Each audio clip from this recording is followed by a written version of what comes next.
So let me know when you're ready. Okay, so welcome everyone, and we are going to spend a little bit of time today talking about professional boundaries. I've kind of got some notes up here on the board just to kind of give us a guideline of where we're going to go. But I want to just start out with a question of what do we mean by professional boundaries? When we talk about professional boundaries in the field of counseling and substance abuse, what kind of comes to mind for you? Boundaries between ourselves and our clients? Absolutely. Our ultimate goal as clinicians, of course, is the first rule is to do no harm. And so for each of you, whether you're working on substance abuse or counseling, you have a code of ethics that you should know and follow. And definitely we'll want to talk about professional boundaries between ourselves and the people who we work with and the clients that we're working with. So not just our clients, but also our colleagues. Yeah. I mean, we want to have some real clear guidelines for ourselves about what that means. And so if you can, Bill, just kind of expound upon when you say between ourselves and our clients, kind of give an example of what might be a boundary that you would be careful to cross. Oh, actually, we have another hand up in the back. Laura? Some of our clients, majority of them are men, and they can get a little flirtatious, and they ask you out. Mm-hmm. So you have to set that boundary right there with them, even if you present yourself to be professional. And another boundary is money-wise. Mm-hmm. Like if they want to, sometimes because we're nice and professional, they want to offer you money. They may, well, thank you so much for all you did. I'd like to give you $20, or I want to give you a gift, and you can't accept that. Absolutely. And Laura brings up a really good point. One of the key components, and you'll probably find it in all of your ethical guidelines, is about gift giving, or what you can and cannot receive. So from a professional standpoint, right, we want to be professional. And that includes our dress, that includes our demeanor, that includes professional space. So all of us have space boundaries. So we want to be real clear with our clients and with our colleagues about what's comfortable for us in terms of professional boundaries. And so you may need to have a crucial conversation with someone about what that looks like for you. You know, for some people it's hands length. For some people, they don't mind people getting this close to them. So I think it's really, really important for us as clinicians, one, to know what our own professional boundaries are so that we can help others not cross our professional boundaries and then we don't cross there. Another good point that Laura brings up is people wanting to give gifts or money. Typically in the field of counseling and substance abuse, that's a big no-no. You should never accept gifts, and you shouldn't give gifts. But one thing that comes into mind when we talk about gift giving is cultural diversity. Some cultures will find it offensive if you don't accept a gift. And so what might you do? So if a client, and you know their culture and it's part of their culture to, really give you a gift, how might you respond?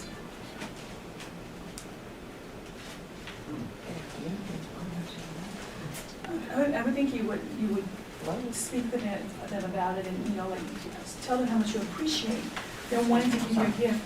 But you can also let them know that you're bound by the structure that says that you can't receive a gift. Let them know that giving a gift is not appropriate for that setting, mm-hmm. but you want to thank them for the generosity and wanting to give you a gift. Absolutely. And so, you just want to be real clear with your clients. You really do appreciate the fact that they are willing to give you a gift. However, you are bound by certain ethical guidelines and expectations for your employer and yourself that you're unable to accept the gift. Sometimes what people will do is they'll accept the gift on the behalf of the agency. Mm-hmm. So if someone brings you cookies or someone brings a flower, you can say, I'll accept this on behalf of the agency, and they put it out for everyone mm-hmm. to share. So then it's not you personally accepting that gift, which is another way. So then you don't make them feel less than because you weren't able to accept something that they found. They were just trying to show their gratitude for what you have done for them. Mm-hmm. So that's one kind of way to address it as well.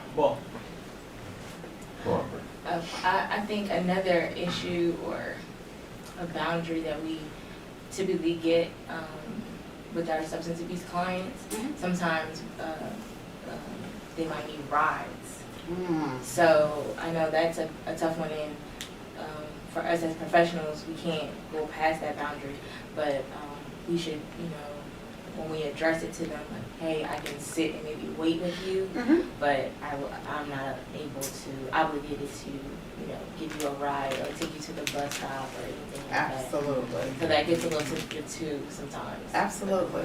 Absolutely. Sharon? And it also depends on the type of service you're providing. For instance, maybe I do some work on an ACT team, and transportation is one of the things that we provide for the people we support. However, I have to be also mindful of the other boundaries, you know. So, for instance, I took a young man to a job application. He wanted to put in an application for a job. And you can get really comfortable in different settings, you know. So we're driving in the car, and I'm asking him, I'm doing an interview while we're riding in the car because he had just gotten out of the hospital. But then he asks certain questions that cross a line of disclosure for me. Okay. And so just being mindful of the professional boundary while still making him feel important and comfortable, you know, that was something that was on my mind as well. Right. That's a really good point. Yeah, because transportation could be part of the role that you're performing. And so I think when you are talking about professional boundaries, another important thing to do early on is to clarify for your client what, you know, their role is and what your role is as a professional. And so then those boundaries don't get crossed, so they know that transportation is a part of your role. However, you know, me talking about my personal life isn't something that we're going to do because I'm here for you. And we're going to talk about what you need. So excellent point. That's what I was going to say about the boundaries. I get a lot of personal questions because I am perceived as young, and you know, they want to know my age, marriage, you know. You are young. You know, kids, that type thing. But that's one of the boundaries that is always, you know, and sometimes I've learned how to address it, but it always comes up, especially dealing with adults. Okay. And one of the other things that might oftentimes come up too is, especially when you're working with the substance abuse population, is, are you in recovery? And so I think when we're talking about personal and professional boundaries, you kind of have to do like you do. You almost have to kind of practice what you're going to say. Well, know what your position is first, and then practice what you're going to say, and then that's kind of your blanket statement as you're going along. Because people try to deflect, you know, what they're there for and kind of put it on you, when we really want to bring them back to, we're here to help you and your, you know, what you need right now in this professional setting. Sharon, you had something? Yes, I just wanted to build on that. I get that a lot too. And I have one individual that he crosses boundaries with any female that comes in to help him. And what I found is we have to repetitively cover that with him. And I'm firm, I'm fair with him, I'm respectful of him, but I have to handle him very firmly because he will try to cross that boundary. And when he finally realized, okay, I can't have this conversation with her, well, do you have any friends? Then we had to address that. And so it was a constant thing with some clients, and they may be male and female, not just males who may want to cross a line, and being prepared to deal with that. Yeah, absolutely. So Sharon talks about being fair and consistent, and setting clear boundaries and doing that on a consistent basis. So, you know, as long as you're consistent, hopefully most clients will kind of get where you're going, and then they may settle down or move on to another issue that you can help them address. I have I guess a tough boundary for me. I deal with adolescents, and sometimes I build good connections with some of my clients, and especially when they do succeed and show progress. So the service that I do is only 6 months max. So after they are discharged with success, sometimes they'll like still want to call to give me updates or just to say, hey, I miss you, and I don't answer. But I always feel, I guess I feel a little like I'm kind of letting them down because I didn't want it to make the client feel like I was only here for just that period of time, or just to Okay. get paid because they like to reference that. Like, so I guess that would be a topic or something. Absolutely. So what do you guys think? I mean, I think there's this very thin line between, you know, when you're actually working with a client, which is a good place to go, or when they've been discharged from your services, can you or how do you continue a professional relationship if they're no longer in your service? And most of, all of actually, your ethical guidelines will have some criteria in terms of when you can have different types of relationships with clients after the service is done, or can you? For me, once a client, always a client. That just makes it really clear for me, and so I don't have to think about whether it's, I think the North Carolina Substance Abuse Professional Practice Board is 5 years, the LPC has another guideline, the LCSW has another guideline, but for me, once a client, always a client just makes it really clean cut. So I think you have to figure out what works best for you. Yes, Yvonne, I agree with you on that. And you're right, depending upon what's best for you and what's best for that person, and properly preparing them for termination. Yes. You know, early on from day one. Yes. You know, this is not a lifelong. This is temporary. It's not going to last the rest of your life. And preparing them and reminding them that at this point in time, at some point in time, we're going to be, you know, cutting this relationship off. And even with referrals, still following that person, make sure it's a seamless process. When I was in corrections, the youth that I served, youth develop relationships with you. When they find you're somebody they can trust and you can depend on, they cling to you. And helping them to understand, once you are released from here, that's it. That's very challenging. Absolutely. And seeing someone on the street that you serve, Right. handling that a certain way, you know. Right. So preparing them Yes. for the time, because the time will come when you will no longer be in service, and how's that going to look and how are we going to handle that? Absolutely. And connecting them to natural support. Yeah. So that they have other resources that they can touch base with when you're not the, you know, first point of contact. And again, Sharon made a good point. When you see them in the community, you know, how do you address them? When do you address them? I had an example just the other day where a client just kind of kept looking. I know you. Where do I know you from? You know, and I said where we knew each other from, but I was not going to approach him first. It is unprofessional when we're in this field to kind of break their anonymity or, you know, violate their privacy. So it's best if you let them approach you first, and then the conversation is very short. Hi, how are you? How are things going? Good to see you're doing well, and then you move on. And so just kind of learning those boundaries, I think, is really important. Monique, you had something? Oh no, I was just gonna add to Ms. Sharon, just making sure you keep the, they call, just making sure you keep the phone call professional. You know, sometimes the client might wanna get into person, just, oh, how was your day? What did you do the weekend? You know, stuff like that. So- Just making sure you keep it focused on the client. Yes. And, you know, and not on yourself. And that conversation can end quickly because sometimes they don't like to, you know, disclose This is too much going- information yes. about themselves because they just want to pretty much call and see, you know, check with you, but just pretty much keeping it professional. Absolutely. Just cutting it. Even sometimes if they are going on, well, hey, I'm either at work or, you know. I have to take another phone call. So be creative, absolutely. When you need to make it very clear about, you know, what the phone call should be about. Sharon? That's good. A recent experience I had, I was doing an assessment on a client here. And when we got to the substance use section and we went over marijuana, I mean, he lit up like a Christmas tree. He was so excited. He hadn't used now, according to him, since 1997. But it brought back some memories for him, and he was naming all. Well, you know how it was back in the day, he's telling me. You know how it was. We had all these different types of weed we could buy. And I looked at him and said, really, well, how was it? You know, I didn't say to him, yes, I do remember how it was. You know, I did not affirm what he was trying to get from me. I said, well, how was it? You know, he said, well, we had this to pick from and that to pick from, and Arkansas Red. And I said, well, what is Arkansas Red? You know, and just protecting, you have to really be quick Yes. Quick on your feet and be able to respond in a professional manner and making sure that you're getting them back on track so that it doesn't become about you. The focus, the session is continued and stays on the client, which can be really tough sometimes. So you got to have some strategies.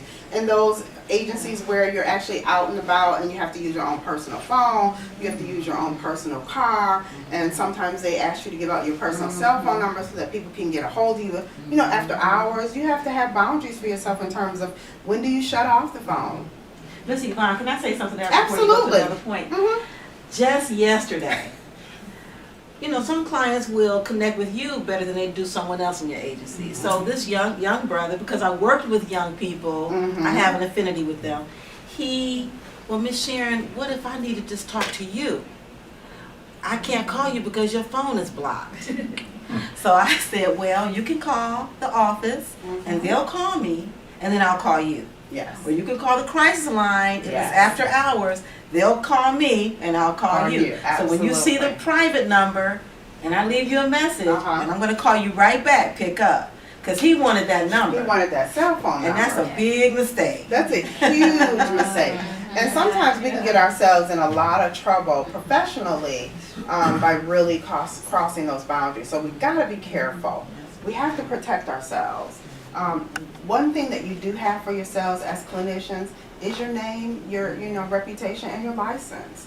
And so you want to really, really be careful not to cross those boundaries. And use supervision. Use each other. Use your peers to really talk about those specific instances or situations that kind of make you feel kind of queasy and uncomfortable so that you don't get yourself in a situation that you can't get yourself out. Hold on. Okay. Oh no, my question was, I do have a thing with that with my cell phone. It's mine. It's my personal cell phone. I pay my personal bill. But of course, some agencies, want you to give out your cell phone. So I'm not sure how to, address that because I am, clients start to get attached and they do want to call and, ask, personal questions and stuff like that. But how can I ever say I don't want to give out my cell phone or I don't want my cell phone on the PCP? That's a really hard one, especially if it's an expectation of the agency. I would hope that in this day and age that most agencies would be able to provide you with what you need. But unfortunately, of course, with the whole mental health reform, they can't. And so, again, I think something like Sharon is doing where you're using the blocked number for certain numbers, and so then you just get the voicemail, and then you can call them back, might be really, really helpful. Or having them call the agency if they have this on-call responsibility, and maybe then they can call you, and then you can call the person back.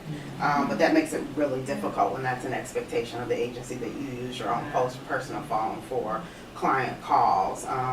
One other thing that I found, you got one too? My manager taught me I have a Google number.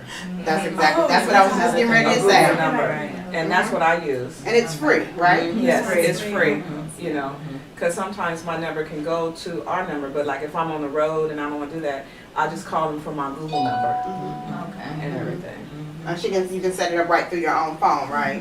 Well, it'll send you a message saying. So there are some strategies out there that we can use because, like you guys said, one of the most important things that we do is we build relationships with people. That's what we do. That's what our job is. We're in the helping profession, so we have learned how to be responsive and meet people's needs, and we build relationships. And so, of course, some of our relationships are the best relationships they've ever had with anyone. Yes, ma'am, that's right. And so then we've got to figure out how do we transition that relationship from us to some other natural support in the community that they might have. And it might take some digging, but it's something that we're obligated to do. Sharon, you had another point? That's excellent. And some agencies will give you a phone stipend. Oh, I don't know if yours does that. And you can get just a cheap phone to use. Like a track phone or A track something. phone or something like that. Some of my coworkers do that. I'd rather use that toward my phone bill. So I can star 6, 7 and dial the number. But that's another option too. But when you talked about using peer support or supervision to process comfortable situations, I've done that a lot because even though I've been in the addictions counseling field, I still become I'm very sensitive to the pain of addiction in people's lives. Absolutely. And so if I'm touched by a case in a very strong way, I've learned to process that right away. Because to look at a female in particular, look at her, to see the pain of addiction on her, to see how it's just worn her body down, and that's very difficult for me. I don't think I'll ever get over dealing with that. Absolutely. And then I went to a lady's home the other day who was very beautiful when she was younger. She's 60 now, she's not old, but she was traumatized by a sexual assault, and it caused her to go through extreme depression, and she's afraid to leave her home because the perpetrator lives a couple of houses down from her, which is crazy difficult. And so I went to her home. She lived in Paris. She's a jazz singer. I mean, beautiful. She puts on this tape of her performing. I mean, her condition is so bad. Her house is full of dust that's about at least, this thick. She's sleeping on the same sheet she slept on for years. She takes me in her bedroom, shows me her bed. I'm trying to mask how I feel, thinking, oh my God.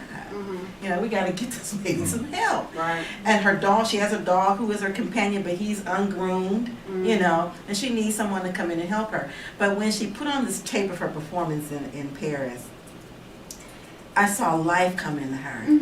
And it affected me. I had goosebumps. It was just so powerful.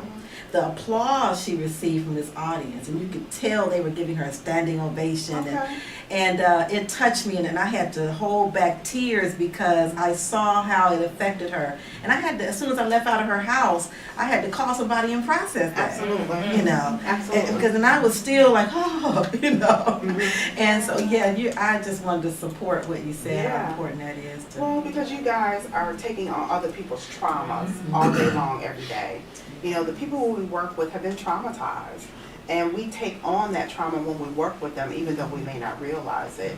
And so, yes, you need to have someone who you can kind of bounce things off of, share information. If something makes you feel really uncomfortable, if there's just a really strange situation that happens that you need to kind of process with somebody, that's what ongoing clinical supervision is for. And so even for those of us that become licensed or become supervisors, I know for me, I still have 2 colleagues that are psychologists that I touch base with on a regular basis, because it just keeps me fresh and it keeps me clean and kind of gives me a place to just kind of work things out that might seem really difficult. So I think that's important for us that we don't lose focus, because we always need some type of clinical supervision so that we can kind of process through the trauma that we're exposed to by helping other people who have experienced trauma. And Ms. Yvonne, it could also trigger something in our own lives. Absolutely. Yep. And that would be the transference or the countertransference. So we really need to be careful, and that's also, a professional boundary issue. Making sure that when you're working with people, right, if it triggers something in you, what do you do with that? What do we do as helping professionals when we're experiencing trauma of our own because we've been in a situation or in a counseling session with the individual who really touched us deeply because of some situation we've had ourselves? Hopefully, all of you, or if not all of you, or if you need to, there are things like EAP, employee assistance for professionals. There's counseling for yourself, and a lot of times professionals are uncomfortable with counseling. But if you're counseling individuals and you're giving of yourself all the time, you've got to find some ways to do some self-care. You have to be able to do some kind of self-care. You need to be able to identify stress in yourself and also in the people who you work with. So if you can identify what their triggers are and what kind of stress they experience, you also have to be able to do that for yourself.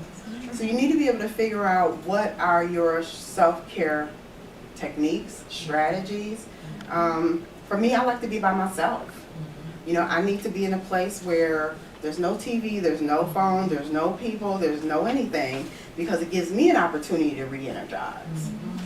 So, take some time to really kind of identify for yourself what might be a self-care. And you almost have to schedule it. Right. Because otherwise you don't do it. Helping professionals are the worst at self-care, because we're always used to giving of ourselves, and we have to remember to give something back to ourselves.